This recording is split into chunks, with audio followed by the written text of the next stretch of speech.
Experimental here! Experimental by name, experimental by sex. Bringing the Irish contingent to the Trews revolution. Go on, Russell, you boy, ya. Go on, you hairy whore. Connoisseur to experimental here at the G-Po. I'm here with Michael Nugent from Atheist Ireland. Jesus Christ, Holy Mary, Mother of God. Have I just broken the law? It depends on whether you've outraged people. We have a very strange blasphemy law in Ireland in that the first test is whether what you say is offensive and insulting about religion, but also that it has to cause outrage. So if somebody's outraged, you've committed a crime. If they're not outraged, you haven't. We are campaigning here in Ireland to get rid of it, and it's a huge human rights issue around the world, and we must do something about it. The Constitution states now that any publication or utterance of blasphemous, seditious, or indecent language that may cause insults to people of a religious nature, you could be fined up to €25,000 or possibly imprisoned. What's that about? The original bill, when it was going through the Oireachtas, had a €100,000 fine, but they reduced it to try to appease people a little bit, so now you can blaspheme 4 times as much for the same price. At this stage it hasn't happened yet because it's only a fairly new law.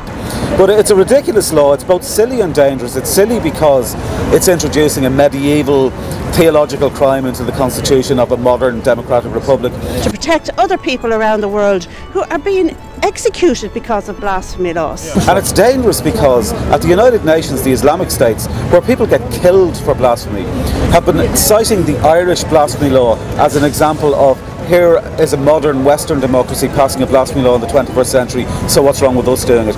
In Pakistan, there's a Christian woman called Asia Bibi waiting to be executed by hanging for blaspheming against the Prophet Muhammad.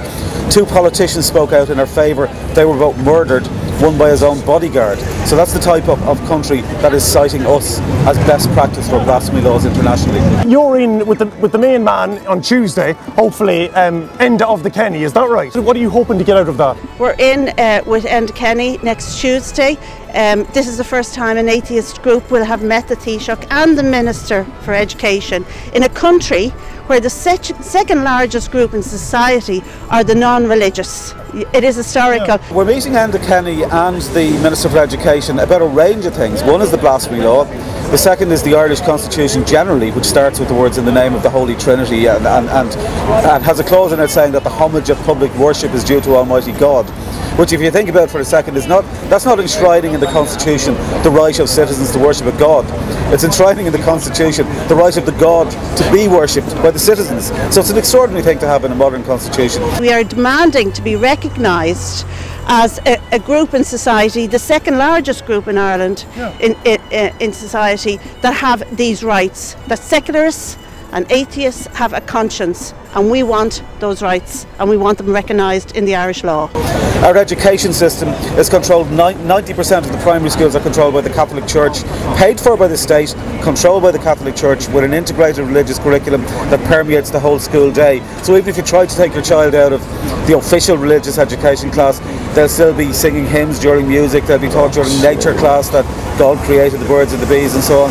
And there's a range of laws that discriminate against atheists. The United Nations has told Ireland they're breaching the human rights of freedom of conscience and equality before the law of atheists and minority faiths in Ireland, and we'll be asking the Taoiseach to take serious action about that. What can I do? What can they do? And that fellow over there playing his instrument, what can we all do to help abolish, suffocate, destroy this law and get it out of the country? Get onto your local TD. Okay. Write to them, email them, text them, find out their Twitter number or address or email address, and just get on to them. Say we must remove the blasphemy law. We must protect women like Asia Bibi, who is languishing in a jail because of a blasphemy law. We must do something, and we must remove it from the Irish Constitution. Ultimately it's a law, and laws are changed by TDs.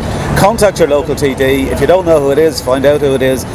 Put them in touch with Atheist Ireland. Tell them that there's a campaign run by Atheist Ireland, which by the way is in conjunction with an international coalition against blasphemy laws that we helped to form with groups from other countries over the last couple of weeks. These laws, in some countries, people are murdered on the basis of them. We're the only Western democracy that has passed a new blasphemy law in the 21st century. It's an embarrassment to Ireland. Contact your TDs, and particularly if they're government ministers, and let them know that we don't want Ireland to be embarrassed on the international stage. We don't want Ireland's laws to be used to help infringe on the human rights of citizens in other countries. And we want a secular state that doesn't promote either atheism or religion, where the state stays neutral on these things and leaves it up to individual citizens as to what they believe about the creator of the universe. So you heard it. Get on to atheist.ie, you'll see blasphemy.ie there. Basically a website for cursing, but there's a lot more on it.